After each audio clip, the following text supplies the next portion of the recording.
Hi there. Today we're going to talk about the imposter syndrome and how we might get away from it and eliminate some of our self-doubt. To start with, let's talk about maybe what are some of the symptoms so you know you have the imposter syndrome. And I know some of you are saying, what are you talking about? I know I have it. I don't feel like I'm good enough. I even know the name, and it has a name. It's a thing, imposter syndrome. Well, that's great if that's how you feel. However, listen up because there may be some people who don't know, and you may be surprised some of the symptoms of the imposter syndrome. Have you ever downplayed your achievements and said, oh no, that wasn't that great? I wonder why you were so insecure that you couldn't let the compliment land. We work excessively until we burn out. Why are we driving ourselves so hard? We focus on our failures rather than the accomplishments. That's right. We look at, yeah, I did that, but look how many times I failed. We avoid feedback. Maybe there's too much fragility and we're just so insecure that we don't want to hear what other people say. We turn down new opportunities because we're afraid, yeah, maybe we aren't going to be capable of that. And we have difficulty overcoming perfectionism, and perfectionism is strongly linked to the imposter syndrome. So there are just some symptoms that tell us that maybe we have it. So what do we do about it? Well, I'm going to share three of my favorite things. The first one is just look self-doubt in the eye. That's right. Have compassion, be honest, look it in the face and have a conversation. And ask it some questions such as, I need more training.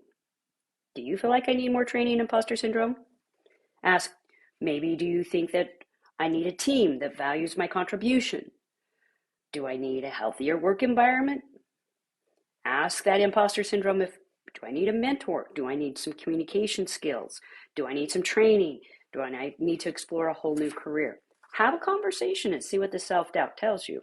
It might give you a clue as to how to get out of it. Another one of my favorites is what I call the 1-2 punch. This is where you either hire a coach or a therapist, or a coach and a therapist, and you work on strength-based psychology. Because strength-based psychology and strength-based performance is a ladder that can be lowered down into the pit of self-doubt and that pit of feeling like you're an imposter, and rung by rung you can climb out of it because you can use your strengths. The brain doesn't change by changing the brain. You don't get neuroplasticity away from the imposter syndrome by changing your brain. You can change your brain through action. So if you have a coach who's action-oriented, or a therapist, and I will talk more about that in just a moment, who's action-oriented, and they're working with strength-based performance measures, you can learn what you're good at and use that as a tool to get yourself out and change the neuroplasticity through behavior. Now, when I talk about a therapist, I might be thinking of somebody who does one-to-one, the traditional thing that you know, or maybe there's a group, some kind of group meeting format.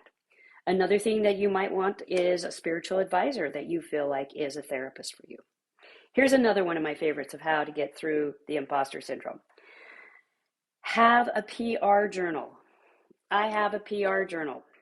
This journal has within it some of my personal records. And right now, I could feel that imposter syndrome because I've been pulled out of competitive sports because of a shoulder injury. And it's already been 6 months. And I may have another 6 months before I can go compete again. So I pull out my PR journal from the gym and I look back to when I took 18 months to do a double body deadlift. At the time I was weighing 115, 117, and I lifted 245 pounds. I was able to run up Beacon Hill in 46 minutes and a few seconds. That's fairly close for a person of my age to what they expect as the minimum for the Navy SEALs who come in from the coast, from sea level, to go up that mountain. I look at that and that gives me strength and that helps me know I'm not an imposter. I can get through this healing journey. So those are three of my favorite ways to get through it. And if you want to find the link below will show you our free guide of other ways for you to get out of the imposter syndrome and a whole lot of other information, research-based, to help you understand it better. Now, if you are suffering from it, just know you're in really good company. Who do you think this is?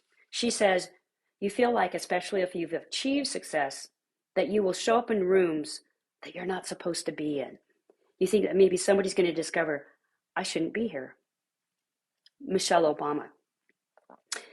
This writer confessed, after having written many successful books, putting about her 13th out there, she was like, oh, they're going to find out now.